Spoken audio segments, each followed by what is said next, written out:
So I wanted to make a real quick video intro into who I am and what I'm about. I'm an advocate now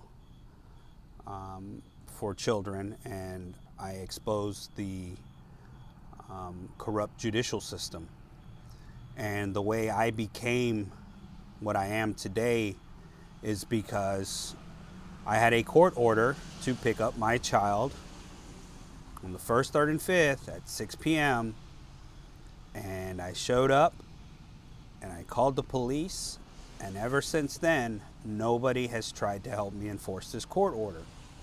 So I had to become an advocate on the enforcement of interference with child custody, Texas Penal Code 25.03. We tried to legislate laws. We actually legislated laws.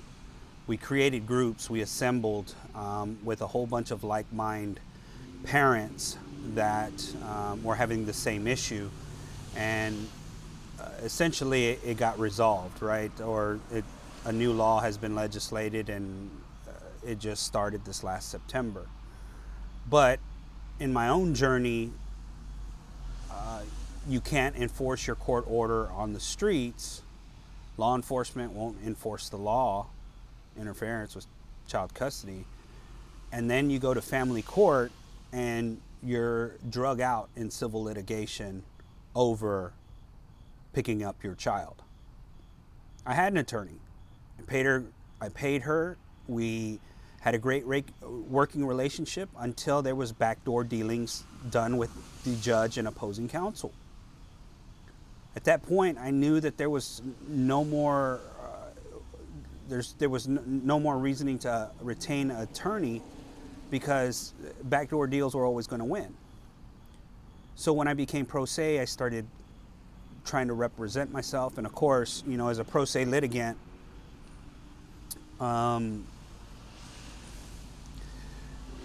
you're just trying to be a parent. You're trying to learn the legal system so you can enforce your rights.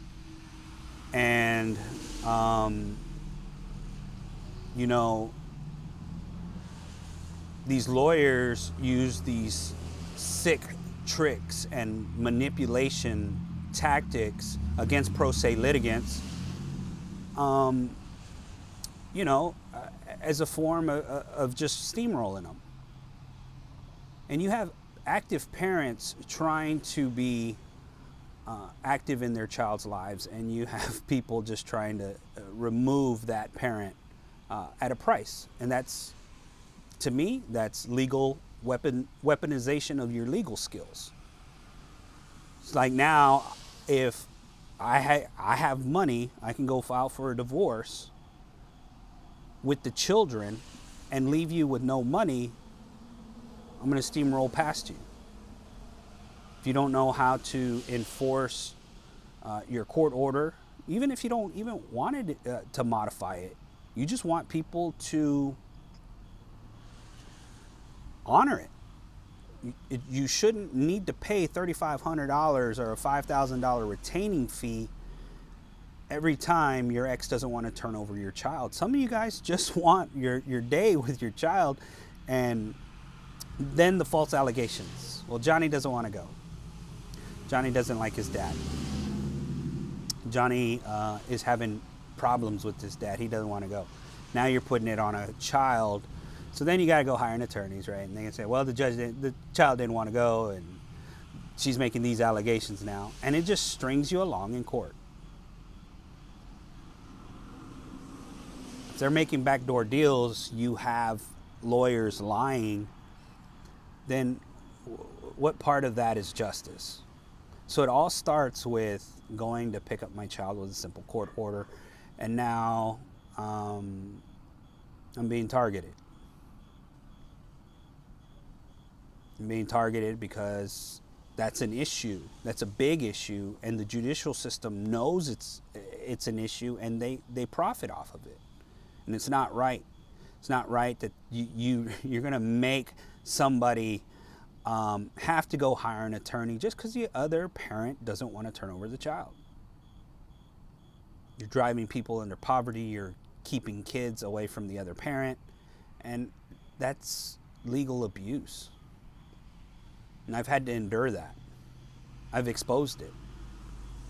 When lawyers lie to gain the advantageous result, you know, to execute, to steamroll a pro se parent that's trying to be in the lives of their child, that's ethically, morally, and probably legally wrong.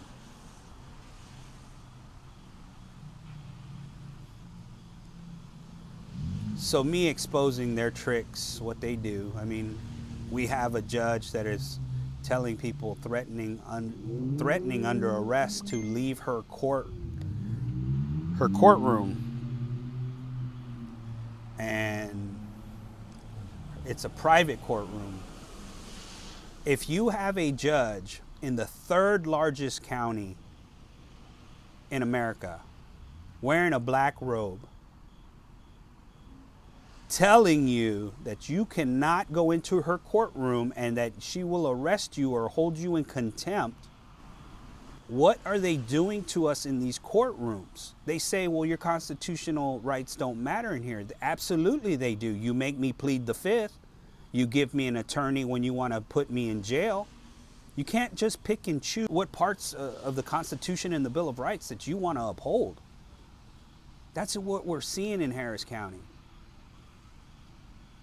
So how am I even going to get a fair trial if I don't address the judicial system first and their actions? I tried to do it the right way. I hired an attorney and everything was going great until there was backdoor dealings. And now we're seeing it. We are seeing in Harris County multiple bailiffs, 4, 6, 8 bailiffs coming in for some of our hearings. Because we want to be dads. We want to be there. We want to be present for our children. And the system is so messed up and made for profit with protective orders. Just file a protective order. That's the easiest way to win in litigation. It's unethical. And attorneys are essentially profiting off of that. All in Harris County. And we see it.